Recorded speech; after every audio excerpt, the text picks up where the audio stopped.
고린도전서 15장 42절에서 44절 말씀입니다. 죽은 자의 부활도 그와 같으니 썩을 것으로 심고 썩지 아니할 것으로 다시 살아나며 욕된 것으로 심고 영광스러운 것으로 다시 살아나며 약한 것으로 심고 강한 것으로 다시 살아나며 육의 몸으로 심고 신령한 몸으로 다시 살아나나니 육의 몸이 있은즉 또 영의 몸도 있느니라. 아멘. 몇 주 전 동해안 큰 산불로 인하여서 막대한 피해와 많은 재산 손실을 입은 것을 아마 뉴스를 통해서 아마 보셨으리라 생각됩니다.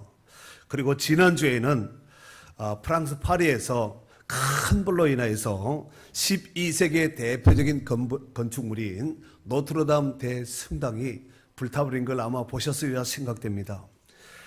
프랑스를 찾는 수많은 관광객들 가운데서 이 노트르담 이 대성당을 보기 위해서 하루에 얼마나 많은 사람들이 오냐면은 약 3만 명 정도 가량이 온다는 것입니다. 그래서 정말 이 에펠탑과 함께 프랑스를 상징하는 이 노트르담이 불탐으로 인해서 많은 사람들이, 전 세계 사람들이 가슴 아프게 바라보면서 지난 이런 한 주간이 되지 않았겠나 생각을 해봅니다. 이 노트르담 이 대성당을 복원하려면 약 한 40년 정도가 걸리고 그 금액은, 비용은 천문학적인 금액이 들어간다는 것입니다. 여러분, 불타는 것은 순식간입니다.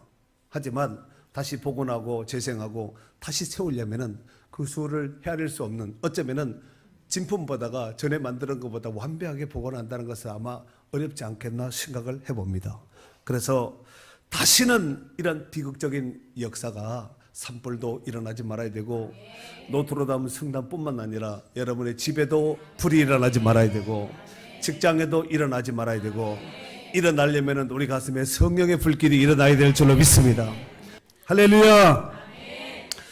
인류의 역사가 시작된 이래로 지금까지 비극 중에 비극적인 사건이 있었으니 바로 여러분 무엇인지 아십니까? 바로 죽음의 문제입니다.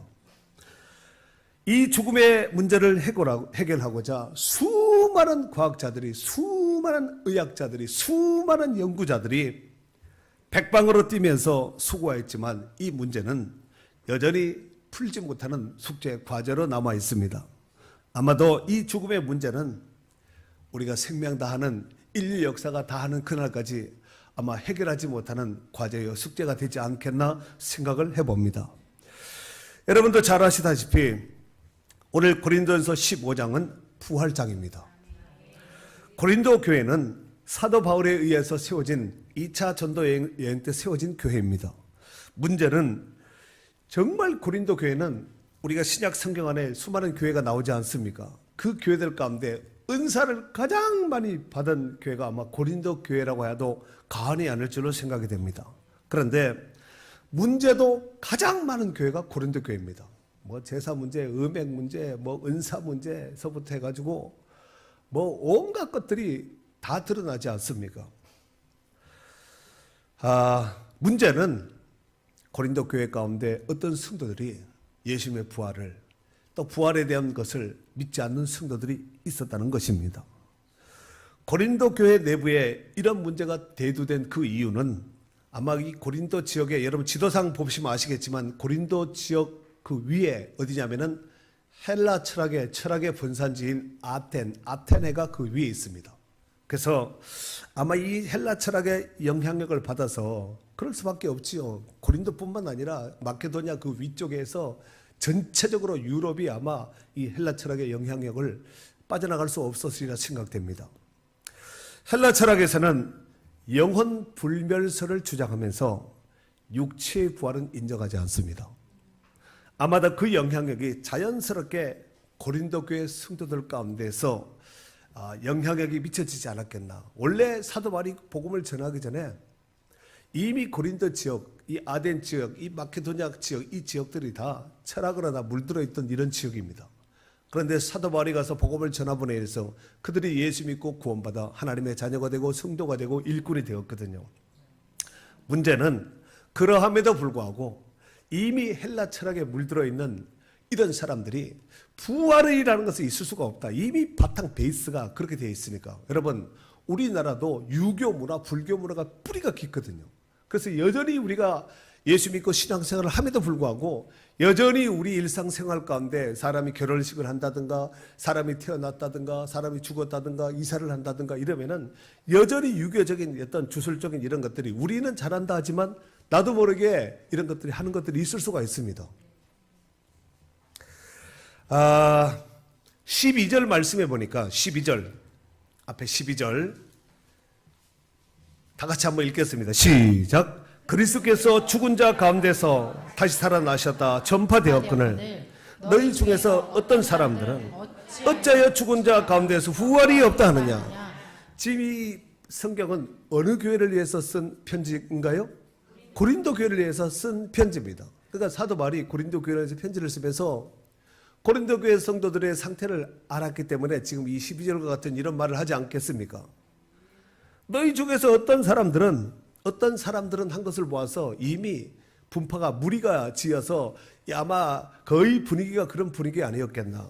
어떤 사람들은 어찌하여 죽은 자 가운데서 부활이 없다 하느냐. 부활이 없다고 이렇게 주장하는 자들이 있었다는 것입니다.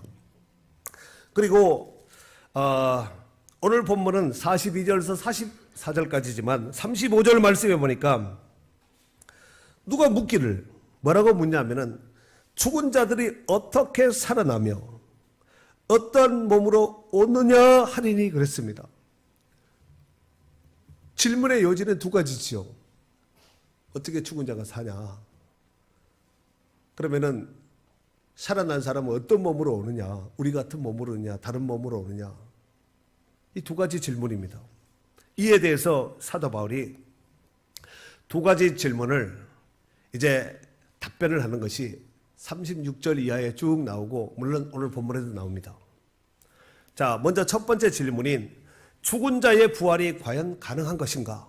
여기에 대해서 먼저 말씀을 나누도록 하겠습니다.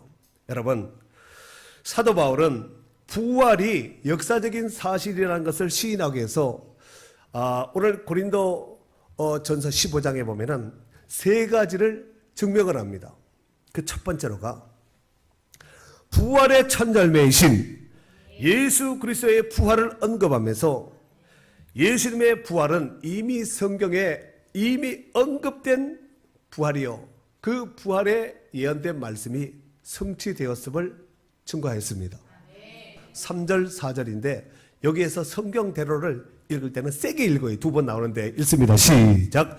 내가 받은 것을 먼저 너희에게 전하였느니 이는 성경대로 그리스도께서 우리 죄를 주여 장사 지낸 바 되셨다가 성경대로 사흘 만에 다시 살아나사. 아멘. 내가 받은 것을 먼저 너희에게 전하였느니 이는 성경대로 그리스도께서 우리 죄를 위하여 죽으시고 장사 지낸 바 되셨다가 성경대로 사흘 만에 다시 살아나사 그랬습니다. 이미 사도 바울이 받은 것을 먼저 너에게 전하였다 그러지요. 그 뭘 전했을까? 성경 예수님의 부활은 기절초풍해서 깨어난 것이 아니라 완전히 죽었다가 완전히 살아난 부활인데 이것은 성경대로 죽고 성경대로 살아났다 하고 이미 고린도 교회에 전하였다는 것입니다. 성경에서 예수 그리스도의 부활에 관하여 예언된 말씀은 정말 지면이 부족할 정도로 이미 수많은 신구약의 예언자들, 선지자들, 저자들이 많이 기록을 해놓았습니다. 두 번째로 5절에서 7절에 보면은 예수님의 부활을 목격한 사람들이 수없이 많다는 거예요. 증인들이 많다는 것입니다. 읽겠습니다. 5절에서 7절까지 시작. 후에 12 제자에게와 그 후에 500의 형제에게 일시에 보였나니 그 중에 지금까지 대다수는 살아있고 어떤 사람은 잠들었으며 그 후에 야곱에도 보이셨으며 그 후에 모든 사도에게와 아멘. 여러분, 율법에 의하면은 증인으로 채택되기 위해서는 최소한 몇 사람이냐면 두 사람이 돼야 됩니다. 한 사람은 좀 부족해서 두 사람이면 증인 채택이 된다는 것이지요. 그런데 두 사람뿐만 아니라 게바에게도 보이시고 12 제자에게도 보이시고 500의 형제에게 보이고 그 중에 지금까지 대다수는 살아있고 어떤 사람은 잠들었으며 야고보에게도 보였고 그 후에 모든 사역에게 보였다는 거예요. 그러니까 증인이 한둘이 아니라는 거예요. 아멘 아멘. 그리고 세 번째로 이 고린도 전설은 누가 기록을 했지요? 고린도가 기록한 것이 아니라 사도 바울이 기록했는데 사도 바울 자신도 다메섹 도상에서 부활하신 예수님을 직접 만났음을 고백하고 있습니다. 8절 말씀 다 같이 읽도록 하겠습니다. 8절 시작. 맨 나중에 만삭되지 못하여 난 자 같은 내게도 보이셨느니라. 아멘. 그러니까 예수님의 부활은 성경대로 죽고 성경대로 부활하시고 또 이제 500의 형제를 포함한 모든 사도 그 중에서 살아있는 사람이 이 고린도 전설을 하고 있는 이 시점에 살아있는 사람 대다수는 살아있다는 거예요.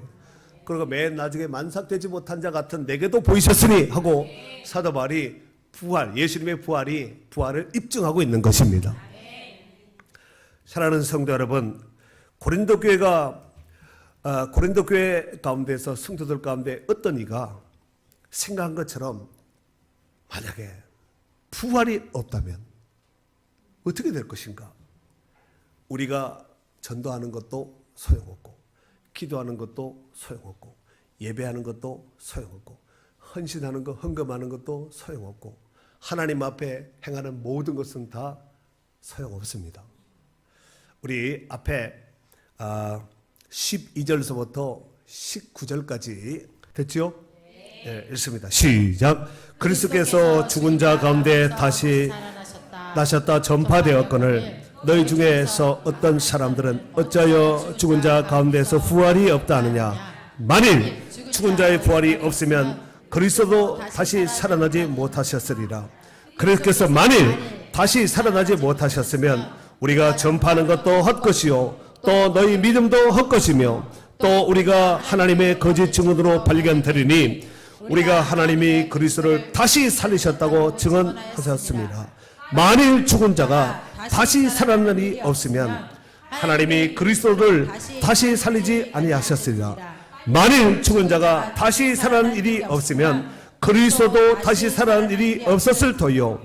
그리스도께서 다시 살아날 일이 없으면 너희의 믿음도 헛되고 너희가 여전히 죄 가운데 있을 것이요 또한 그리스도 안에서 잠자는 자도 망하였으리니 만일 그리스도 안에서 우리가 바라는 것이 다만 이 세상의 삶뿐이면 모든 사람 가운데 우리가 더욱 불쌍한 자리이다. 부활이 없다면 불쌍한 것들, 불쌍한 존재들이 될 수밖에 없다는 거예요. 그러나 이 말은 역설적으로 부활이 있기 때문에 우리는 불쌍하지도 않고 우리의 믿음도 헛되지 않고 우리가 하나님 앞에 행하는 모든 것들이 다 상이 있고 하나님 기억하신 바가 된다는 것입니다. 사랑하는 성도 여러분, 유대인들 중에서도 부활을 믿지 않는 사람들이 있고 부활을 믿는 사람도 있었습니다. 이를테면 바리새파는 부활, 천사, 영 다 믿습니다. 참고로 사도 바울은 바리새파입니다. 바리새인이죠. 그리고 부활, 영, 천사, 내세 이걸 믿지 않는 파가 있습니다. 무슨 파냐면은 사두개파라는 사람입니다. 그러니까 부활, 영, 천사, 내세를 인정하는 바리새인과 부활, 영, 천사, 내세를 안 믿는 사두개파가 모이면은 어떻게 될까요? 모이면은 싸우게 되어 있습니다. 구조상. 그로 말미암아 초대교회 안에서도 이 부활의 문제는 끊이지 않는 논쟁 요소가 되기도 했습니다. 그럴 수밖에 없잖아요. 초대교회 성도들이 뭐 다 바리새파 사람들만 있는 것이 아니라 별 사람들이 다 있지 않겠습니까? 그래서 이미 그런 베이스를 가지고 있는 이런 사람들이 아까 고린도 교회 헬라 철학의 영향력을 받았던 그 사람들이 그렇게 주장하는 바와 같이 그렇게 될 수밖에 없는 것이지요. 디모데후서 2장 16절에서 18절에 보면은 망령되고 헛된 말을 버리라.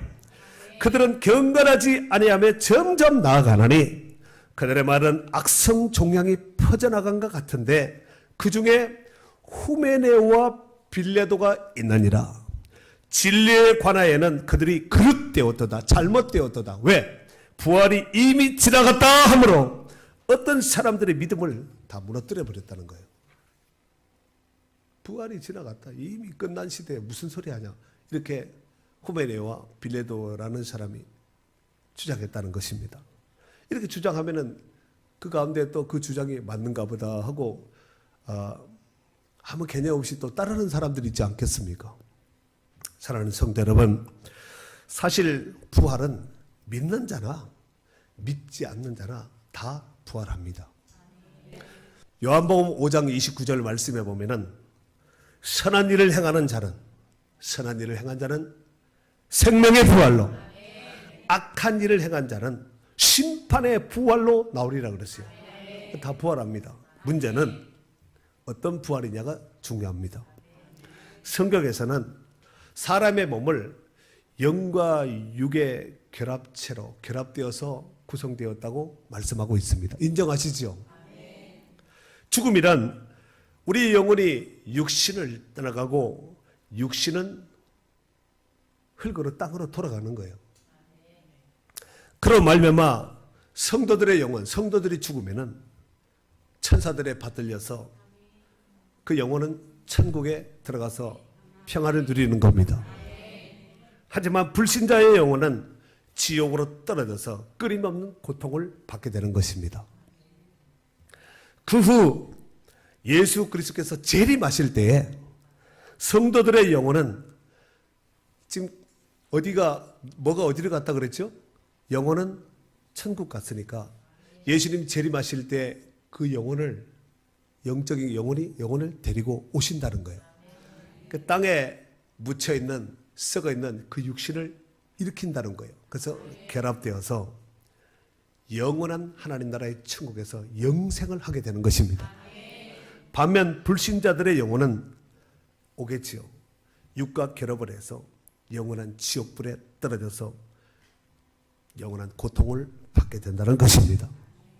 사랑하는 성도 여러분, 성경에서는 그 천국에 대해서 눈물, 아픔, 저주, 슬픔, 고통 이런 것이 없는 그야말로 영생복락을 누릴 수 있는 곳이라고 소개하고 있습니다.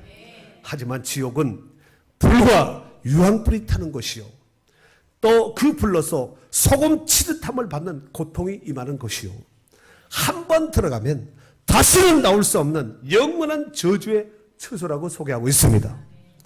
우리 중에 이 저주받는 이 고통스러운 이 지옥에 들어가는 사람이 한 사람도 없기를 바랍니다. 크게 아멘. 세게 아멘. 크게 아멘. 아멘이지요. 그날 만약에 그 천국에 만약에 보여야 될 사람이 없으면은 어떻게 하면 좋을까요? 가족 중에 보여야 될 사람이 안 보인다면 어떻게 하면 좋을까요? 가끔씩 이런 질문을 하시는 분이 있습니다.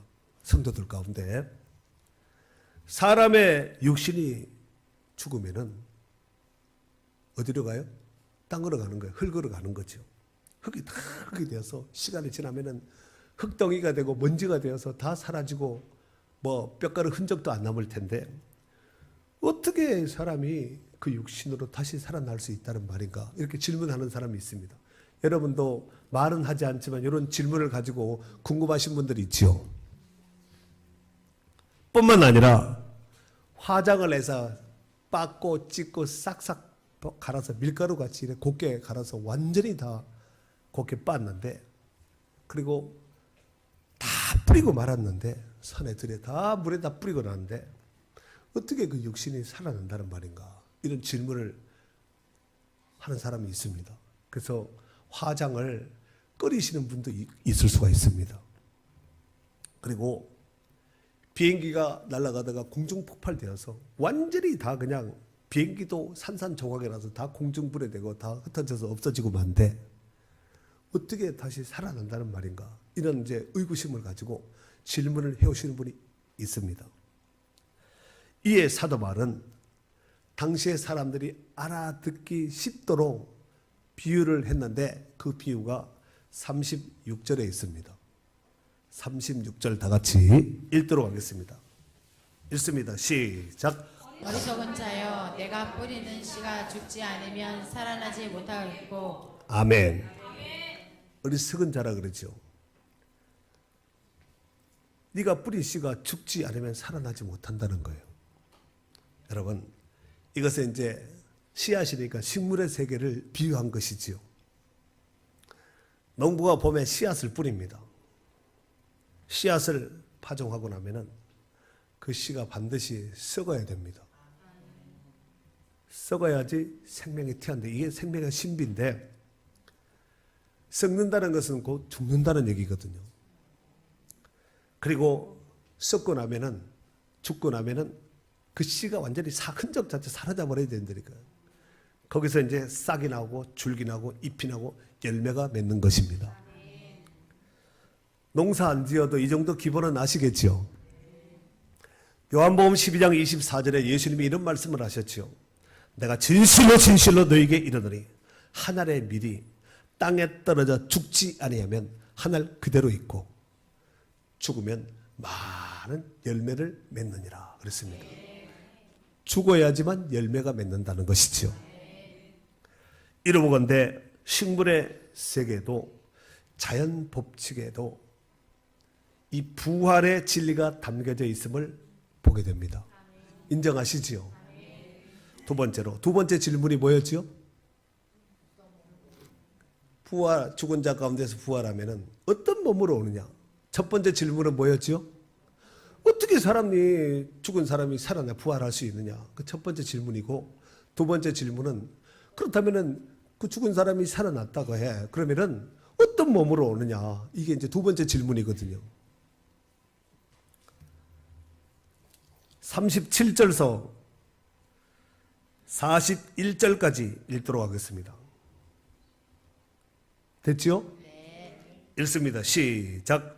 또 내가 뿌리는 것은 장래의 형체를 뿌리는 것이 아니요 다만 밀이나 다른 것의 알맹이 뿐이로되 하나님이 그 뜻대로 그에게 형체를 주시되 각 종자에게 그 형체를 주시느니라. 육체는 다 같은 육체가 아니니 하나는 사람의 육체요 하나는 짐승의 육체요 하나는 새의 육체요 하나는 물고기의 육체라. 하늘에 속한 형체도 있고 땅에 속한 형체도 있으나 하늘에 속한 것의 영광이 따로 있고 땅에 속한 것의 영광이 따로 있으니 해의 영광이 다르고 달의 영광이 다르며 별의 영광도 다른데 별과 별의 영광이 다르더라고요. 각각 다 다르다는 것이지요. 이것은 비유예요. 지금 어떤 말을 하려고 지금 이 말을 했냐면은 오늘 메인 본문인 42절에서부터 44절 이 얘기를 하려고 앞에 비유로 알아듣기 쉽도록 이렇게 표현을 한 것인데 여기 42절 보세요. 죽은 자의 부활도 그와 같으니 이 같다는 것이죠. 썩을 것으로 심고 썩지 아니할 것으로 다시 살아나며 욕된 것으로 심고 영광스러운 것으로 다시 살아나며 약한 것으로 심고 강한 것으로 다시 살아나며 육의 몸으로 심고 신령한 몸으로 다시 살아나나니 육신의 몸이 있은즉 또 영의 몸도 있느니라 그랬습니다.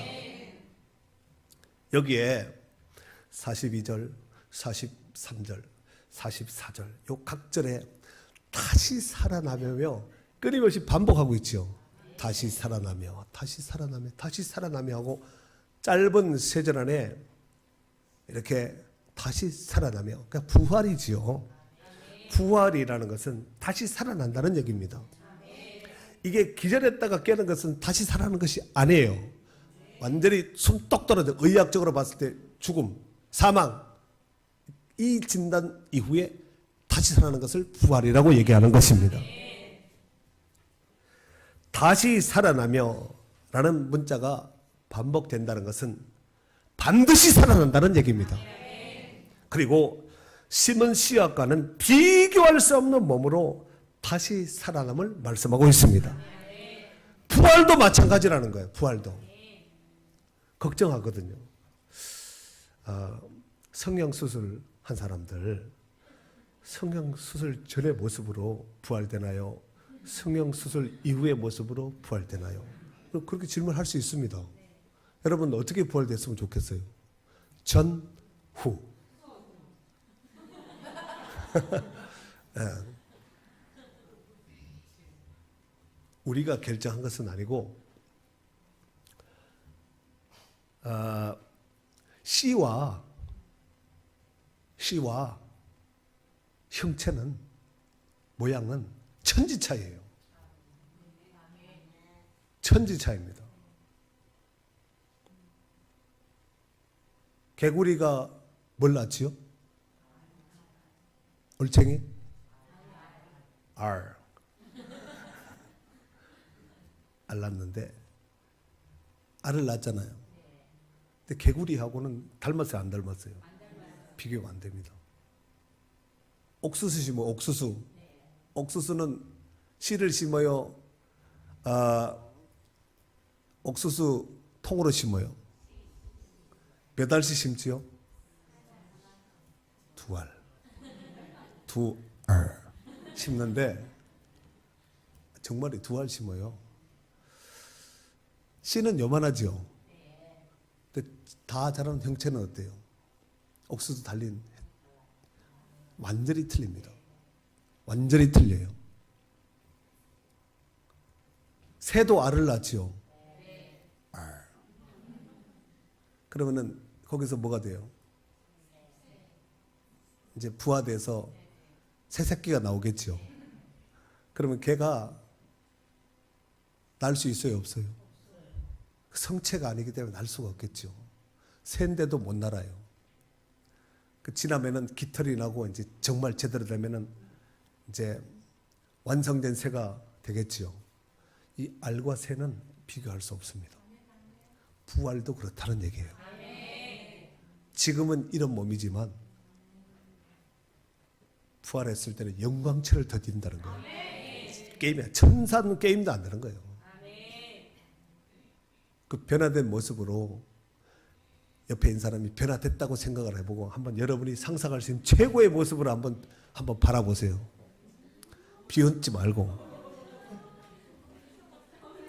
비교가 되지 않습니다. 성경에 보면은 예수님께서 제자들이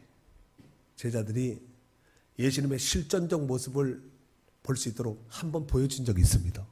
그 언제냐면은 변화산상에 올라가서 예수님이 호련히 한 바퀴 싹 돌더니 딱 변화된 거야. 어떤 사람은 둔갑이라 그러는데 둔갑이라 하시면은 은혜스럽지 못하니까 그런 말 쓰면 안 되겠죠. 변화됐어요. 그때는 베드로가 이랬겠죠. 해봐, 어떻게 했다고요? 혼이 나가버린 거야. 예수님이 이런 모습이었어요. 그랬더니 막 헛소리 하잖아요. 그거는 약과요. 하늘과 땅의 모든 권세를 쥐고 있는 백보자 심판대 앞에 서면은 더 어마어마한 영광스러운 모습으로 볼 텐데 그 정도는 세 발의 피거든요. 맛배기만 봐도 기절 초풍할 정도인데 우리가 그런 모습으로 변화된다는 거예요. 변화될 사람들은 벌써 표정이 밝은데 변화 안 될 사람은 약간 어둡네. 사랑하는 성도 여러분, 믿는 성도들에게 있어서 부활은 꽃과 같습니다. 아무리 화초가 이뻐도 꽃이 안 피면은 별 볼일 없어요. 하여튼 뭐 크든 작든 꽃이 피어야 되는 거예요. 이왕이면 열매가 맺으면 더 좋고. 옛날에 인도에서 석가모니 뼈를 발견했다는 거예요. 진짜 뼈. 난리가 났어요. 석가모니 진짜 뼈. 글쎄 어떤 부위인지는 몰라도 진품이 석가모니 뼈가 나타났다니까. 역시 석가모니 진짜로 있었구나 하고 난리 나겠죠. 만약에 예수님이 장례식을 했던 그 무덤에서 만약에 뼈 조각이 눈썹만한 것 한 가라도 만약에 한 가닥이 나오면은 기독교는 꽝입니다. 꽝. 뼈조각 한 가라도 나오면은 아주 시로라기만큼 요만한 것이 나와도 꽝이래. 기독교는 그냥 그날 다 끝나버리는 거예요. 우리가 몸의 부활이 얼마나 중요한지 아세요? 몸의 부활. 헬라 철학에서는 몸의 부활을, 육신의 부활을 인정하지 않는다니까요. 영원 불멸설은 주장하는데, 이 몸의 부활이 얼마나 중요하냐면은, 아까도 우리가 예배 가운데 사도신경 고백했지요. 고백하면서 뭐라 그랬죠? 죄를 사하여 주시는 것과 몸이 다시 사는 것과 영원히 사는 것을 믿사옵네. 몸이 다시 살아서 그 몸이 영원히 사는 것을 믿는다는 거예요. 아까는 그냥 했는데 풀어주니까 실감나네. 그죠? 몸이 다시 사는 거. 초대교회 안에서 12사도 중에 가룟 유다가 예수님 팔아먹고 자살해버렸거든요.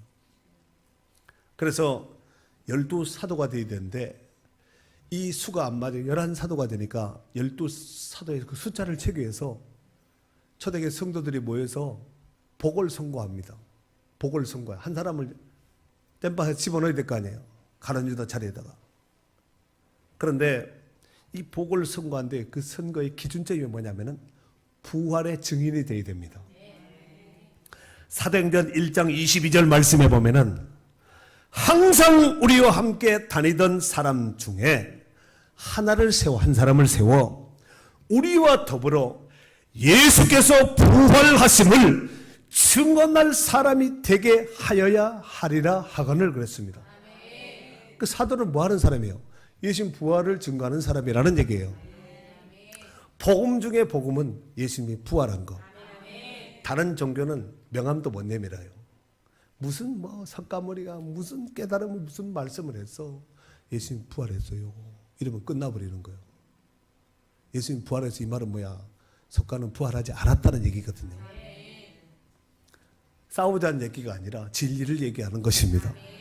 사랑하는 성도 여러분, 만약 부활이 사실이 아니었다면 기독교는 그날 끝나버려요. 하지만 부활이 진리이기에 기독교는 예수님 부활한 이후로 지금까지 초대교회 기독교 역사가 지금까지 무너지지 아니하고 여기까지 올 수 있게 된 줄로 믿습니다. 이것은 앞으로 쭉 계속 되리라 믿습니다. 예수 그리스도께서 부활의 첫 열매가 되셨듯이 우리도 부활의 첫 열매를 이어서 두 번째 열매, 세 번째 열매 계속해서 주렁주렁 열매 맺는 성도들이 된 줄로 믿습니다. 부디 우리가 살아있는 생전에는 날마다 우리 심령이 부활신앙으로 거듭나야 됩니다.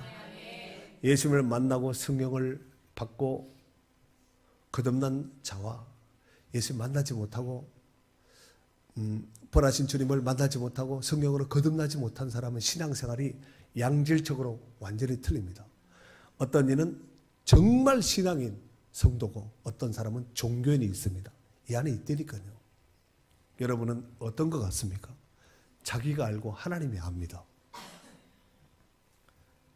정말 우리가 살아생전에 부활신앙으로 굳게 선다면 복음을 전하게 되어 있습니다. 예수의 부활을 증거하게 되어 있습니다. 그리고 가는 곳마다 만나는 사람마다 부활의 생기를 부활의 주님을 증거하는 자의 삶을 살아야 될 줄로 믿습니다. 이 부활의 은혜가 대성당 큰 불로 인해서 불탄 대성당 가운데도 있기를 바라고 고성을 포함한 동해안의 산불 가운데 이 피해를 입은 그들 10명 가운데 있기를 바라고 여러분 가운데도 있기를 바라고 여러분의 가정 가운데 있기를 바라고 여러분의 자녀들 가운데도 있기를 바라고 직장 가운데도 있기를 바라고 여러분이 만나는 모든 사람들 가운데 함께 있기를 바랍니다. 그러면은 어떻게 될 것인가? 우리가 가서 전하고 증거해 줘야 됩니다. 그리고 언젠가는 우리의 육체가 이 땅을 하직 인사를 하고 장막을 벗어날 때가 올 것입니다. 그때는 예수님과 같은 신령한 몸으로 호련히 변화되어서 주님과 함께하는 영생 복락의 주인공이 될 줄로 믿습니다. 정말 예수님의 부활을 경험한 사람은 그냥 있는 사람이 한 사람도 없습니다. 무덤에서 부활한 예수님을 만났던 막달라 마리아 달려갔습니다. 베드로, 다른 제자들 달려갔습니다. 엠마오로 내려갔던 낙심했던 두 제자들 부활하신 예수님을 만나고 눈이 밝아지고 바로 그 자리에서 예루살렘으로 달려갔거든요. 달려갔다니까요. 만나지 못한 사람은 고인물과 같이 이래 썩어서 가만히 있어요. 그러나 진짜 예수님 부활하신 예수 만난 사람은 전하지 않고는 견딜 수가 없는 이런 마음이거든요. 그래서 이 사람도 전해야 되고 저 사람도 전해야 되고 뭐 안 되면 전화라도 하고 문자라도 하고 어떻게든 전하거든요. 그런데 만나지 못한 사람은 굳이 그렇게 저렇게 미쳐서 종교에 푹 빠져서 저렇게 할 필요가 굳이까지 있겠나. 너무 극성을 떤다 이렇게 하는데 예수님을 정말 제대로 만난 사람은 극성을 떤 사람이에요. 극성을 떤 것이 아니라 그냥 있을 수가 없다니까요. 견딜 수가 없습니다. 그러나 안 만난 사람은 안 만났으니까 그냥 고요 한 번 그릇 한 번 되겠지요. 오늘 이 부활주의를 기해서 정말 죽은 자의 부활 이게 과연 정말 가능하겠느냐. 얼마든지 성경적인 근거, 역사적인 근거, 증인들 얼마든지 증거와 증인들은 그리고 사도행전에도 보면은 예수님께서 부활하자마자 승천한 것이 아니라 사도행전 1장 3절에 보면은 누가가 이렇게 기록을 하고 있죠. 사도행전 1장 3절 그가 고난 받으신 후에 또한 그들에게 확실한 많은 증거로 친히 살아계심을 나타내사 40일 동안 그들에게 보이시며 하나님 나라의 일을 말씀하시니라고 했어요. 예수 부활하자마자 간다 하고 휙 해서 승천한 것이 아니라 40일 동안 수도 없이 많은 사람들을 만나고 그러니까 얼마나 많겠어요. 500의 형제가 되겠어요. 5,000명만 되겠습니까? 어마어마한 숫자가. 그리고 사도 바울이 이 고린도전서를 기록할 이 당시에도 살아있는 사람이 부지기수로 요즘 다 보지 않았느냐 증인들이 많다는 것입니다. 여러분 내 눈에 안 보인다고 내가 경험하지 못하였다고 없다고 인정하지 않는 것은 정말 여기 아까 36절에 어리석은 자여 그렇지요. 어리석은 무지의 소치입니다. 여러분 우리는 성경을 근거해서 신앙생활하는 개혁주의 신앙 노선에 있는 교회입니다. 성경에서 있다면 있는 거고 성경에서 없다면 없는 거예요. 성경에서 인정하면 인정하는 것이고 그 누가 뭐라 그런다 할지라도 성경에 없고 인정하지 않으면 꽝이에요. 다 접어버려야 됩니다. 오늘 예수님의 부활은 역사적인 사건이고 성경에도 기록되어 있고 증인들도 많고 사도 바울은 이 십자가의 도인 그리스도의 부활 12사도들이 뭘 증거했는가? 초대교회 성도들이 뭘 증거했는가? 바로 예수님의 부활을 증거했습니다. 부활주일 때만 부활을 증거하는 것이 아니라 우리 10년 가운데 부활신앙이 있으면 증거하게 되어 있습니다. 우리 삶 가운데 확실하게 부활한 예수님을 증거하며 표명해서 하나님께 영광 돌릴 수 있는 복 있는 걸어간 권속들이 될 수 있기를 예수님의 이름으로 축원합니다.